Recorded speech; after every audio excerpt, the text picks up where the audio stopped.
Welcome to this webinar that's specifically created for advanced placement coordinators at the high school level in Michigan.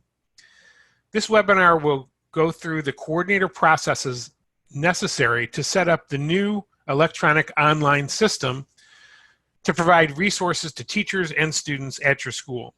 The system also will provide many resources for you as the coordinator to streamline your job of ordering and administering advanced placement tests.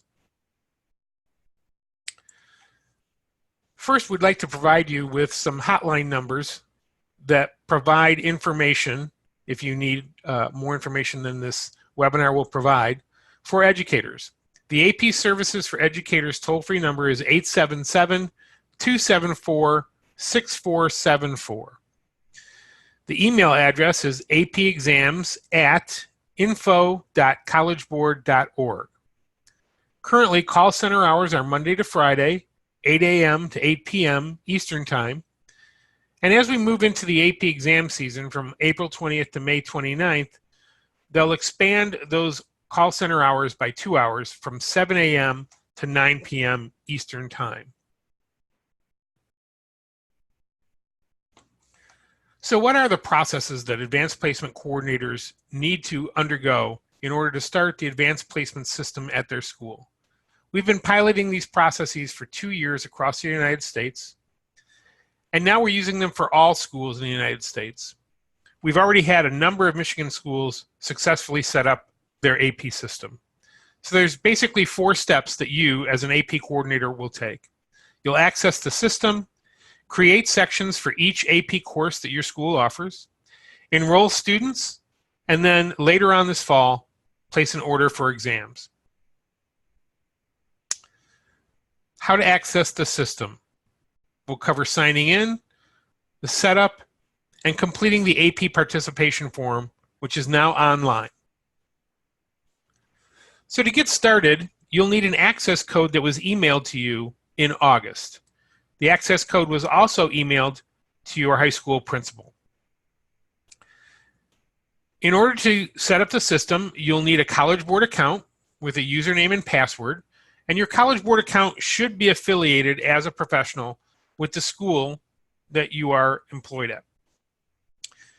The usernames and passwords in myap.collegeboard.org will be the same ones that you use with your College Board account. Any student or teacher information in this PowerPoint deck is fictitious and created for demonstrative purposes only. So when you sign into MyAP, you'll get this welcome to AP registration and ordering. You'll need that access code that was sent by email in August. And we're going to walk you through a quick setup through the system. If you are the coordinator for multiple schools, you'll need to set up each school individually. AP registration and ordering setup basically is 4 different processes. You'll fill in the following information. You'll verify the address for your school, fill in the information for the AP coordinator, name, telephone number, fax number if applicable, email. You'll provide the same information for your high school principal. And if you wish to provide additional staff with access to the system, you can enter information for additional authorized staff once the principal information has been entered. You'll answer a few questions about your student population. This particular screen is used to determine the percentage of students that are participating in an advanced placement program at your school. If you need to make any updates to the school name or the school address, please call the AP Services for Educators number directly to make those changes. Exam administration. You're going to provide information about where your students take the exams. Do you administer the AP exams at your school? Or do they go to another site, either another school or your district office? Or if you have a center-based program that does your testing for you, then they would need to be included in the setup. The second question is, which choice best describes your school's AP exam policy? Do you require all students who are taking the course to take the exam? If so, choose that option. If students are given the choice for all courses, choose that option. Or if it varies by course, if some courses the exam is required and some not, choose the third choice. Also on the screen, you'll indicate the number of AP student bulletins that you'll need. Be generous. There's no charge for those bulletins, and we'd rather have you have more than you need than less. You'll hit save and continue after the screen. The student exam decision indicator is a very important step in setting up the system. Once all the settings are done, you as the AP coordinator will choose your school's exam indicator preference.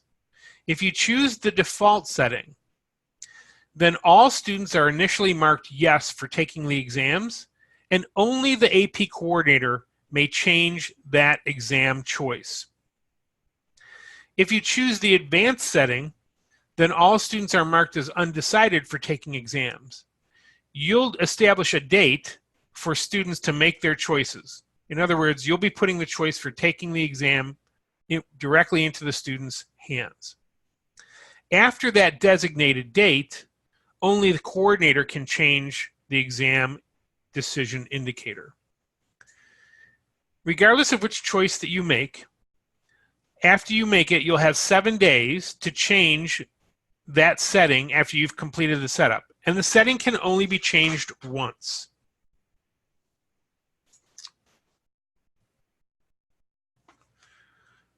The next step is setting up management of the student roster. 2 possible settings here. If you enable teacher management of the student roster, then teachers may move students across their own class sections. If they teach one or more section and they wish to move a student from, say, 3rd hour to 4th hour, they can do that without contacting you. Teachers may also drop students from the course. If you disable this setting, then only the AP coordinator may move students in and out of class sections or drop them. Once those setups are completed, you'll move to signing the participation form. In the past, this has been a paper and pencil form with many questions to answer, and then you had to fax in the AP participation form to the program. We've moved that to an online form, which means you'll have to agree to use DocuSign to sign this. You'll continue on to the dashboard to go to the rest of the system. Before you sign the participation form, you'll see a memo that the participation form is required. The notice here will say that you've not completed your school's participation form and you cannot order exam until that form is complete. You can still create sections, students can join with join codes, teachers and students can utilize the online resources, but you won't be able to submit an exam order until the participation form is completed. In the system, all of these settings can be changed by clicking on the setting button on the AP registration and ordering top menu. Once the AP participation form has been signed, you'll see a confirmation of the signature status. You can also view and print out the participation form for your records. Now creating sections. For this, you'll need a copy of your master schedule so that you know what AP courses and how many sections of each AP course that you offer. It's also important, as you're moving into this phase of the system, to understand that teachers did need to create some AP course audit materials this past summer. Only those teachers who are AP course audit authorized will show up in the system. Let's take a look. To create class sections, you'll move to the Courses button at the top of the AP registration and ordering screen. Also, if you have access to the coordinator's manual, which is available either as a PDF or in hard copy, you'll see more information about creating class sections starting on page 56 of the AP Coordinator's Manual. The course list that will show up is based on the teachers who have added courses to their profiles. If teachers have already added courses and sections, then you can confirm the teacher for that school and course. The teacher does not need to be course audit authorized at this time in order to add sections, but they should be course audit authorized before the exam ordering takes place. To create a class section, choose the appropriate course and click on the Add Section button. A pop-up will occur. You can provide a name for that section. You can create the maximum number of students for that section. You can choose either a standard full year or a second semester course or an exam-only section, and then choose the teacher. Again, only course audit authorized teachers will show up in this pop-up. We also strongly recommend that the maximum number of students be fewer than 99 in order for the system to best work. Co-teachers can also be added at this time. If you want to create a second semester course, you'll follow the same procedure. Add the section, the pop-up occurs, create a section name, enter the maximum number of students, but then under the drop-down menu for course schedule, you can choose a second semester course and enter in the start date. Again, you'll choose the teacher and create the section.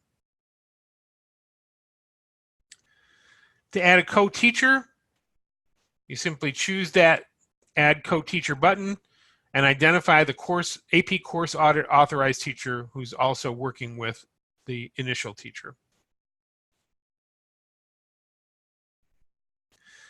To create exam-only sections, for instance, if your school offers a course using a virtual provider, those students will need to have 2 join codes for their AP course. Because you'll be administering the exam at your site, you'll create an exam-only section. The teacher, who is the teacher of record, the virtual teacher, would create another section of the course to offer the resources to students.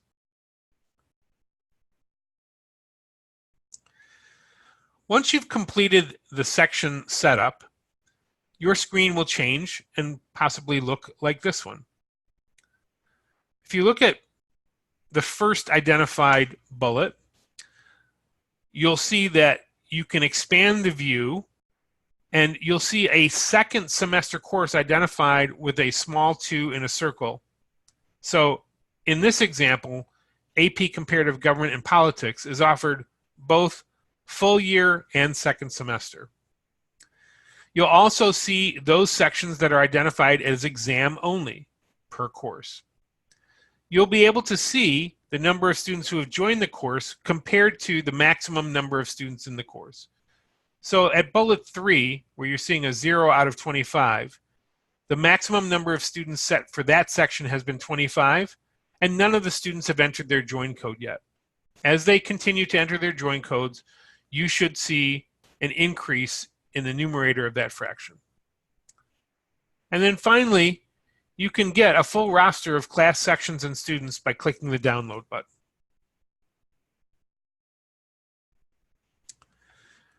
We've mentioned join codes several times. These are the join codes that students will need to enter the AP classroom to show up in your system as the AP coordinator and show up in the teacher's system as students in their AP classroom.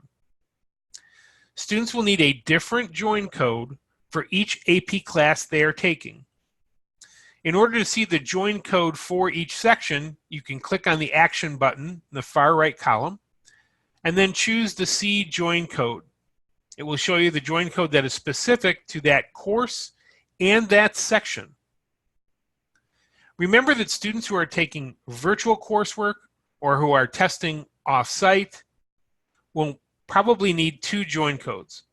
One join code for the exam-only section, which will be the exam administration at the school or site where they're taking it, and then another join code to access the resources that's managed by the course teacher.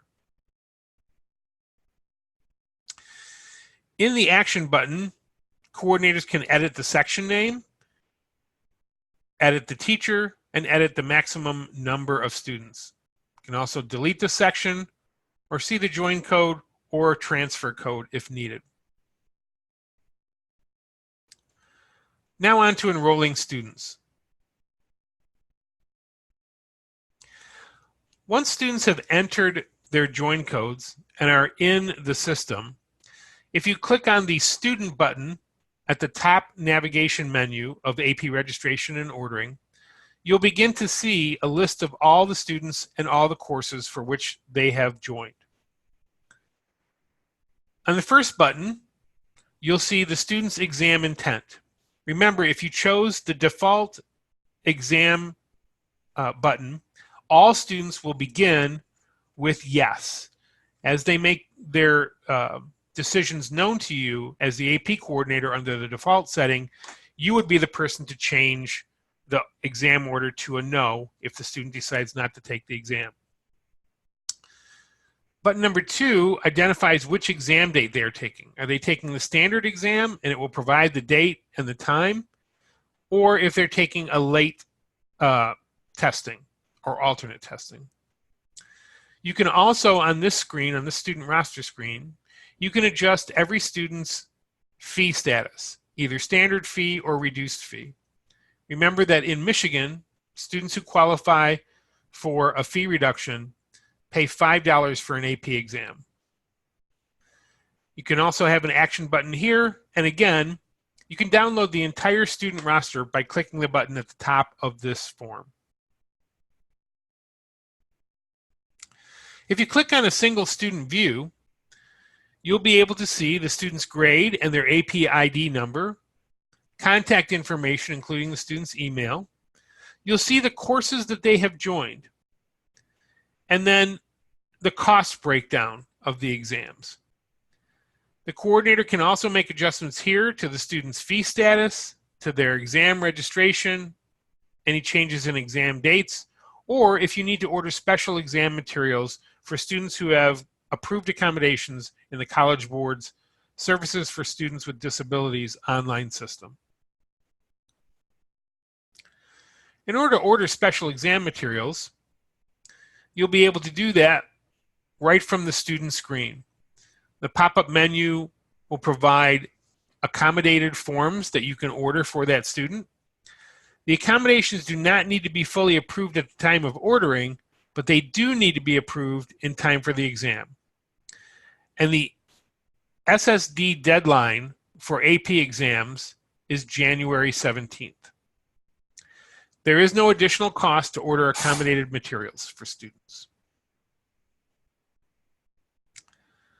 If students have conflicting exams, if 2 exams are given on the same date, you can switch to accommodate that student to a late exam date, and you do that within the single student view. You can either choose the standard or the late date, and there's no cost to switch an exam to the late date to accommodate conflicting exams.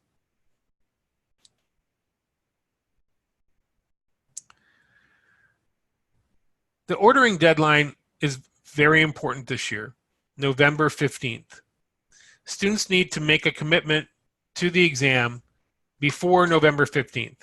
The priority deadline is October 4th. We established the priority deadline to give you and students plenty of time to make a final decision before the November 15th deadline. You can drop a student or transfer a student. In the AP system, a drop means the student leaves the class but is still in your school. A transfer means the student leaves the school. If either of these options are chosen for a student before the ordering deadline of November 15th, there is no cancellation fee. But changes that are made if a student drops the class and decides not to take the exam after the November 15th deadline, there would be a $40 unused test fee. So you can drop a student from a course and they can still take the exam. You would move them to an exam-only section. But if you drop the student from the course and they choose not to take the exam, the cancellation fee would apply. A transfer is different from a drop. Transfer out means the student leaves the school. Transfer out can only be done once, and it will be applied to all courses. All associated costs will be removed regardless of when you do a transfer out, even if it's after the ordering deadline. If a student uses a transfer code at a new school, they'll go to the new school and perhaps sign up for advanced placement courses. If they transfer in to courses before they are transferred out at the original school, then that would not transfer the student out of all classes at the old school. So it's really important, if a student is transferring out of your building, that you choose the transfer out action so that it will be applied to all courses and there will be no cost to your school. For transfers in, there's no late ordering fee for transfer in students, and it's only for new students. So as long as the transfer out has been done, then the transfer in at the new school will not provide any late ordering fees.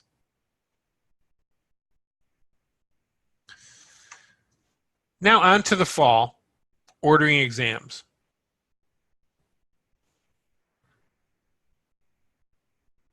On your AP registration and ordering screen, if you click on the Orders tab at the top menu, you'll see a summary view of the order for your school. It will be by course. It will include information about the number of students who have reduced fees, any information about students who need SSD materials, information about students who are not taking the exams, and a total for that course in that section. The summary screen is shown by exam. More information on the summary screen is available at page 46 of your AP Coordinator's Manual. CDs are available for foreign language exams. Generally, one CD is available for every 10 students for listening, and for speaking, one CD for every 4 students. There's no cost for ordering additional CDs once that's approved. And you would do that on the AP registration and ordering screen.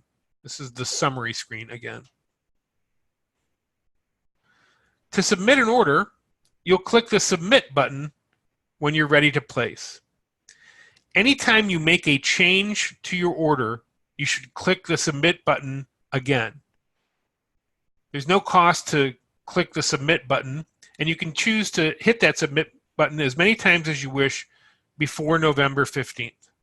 So no worries about creating an initial submission on October 4th and then making changes up to and including November 15th.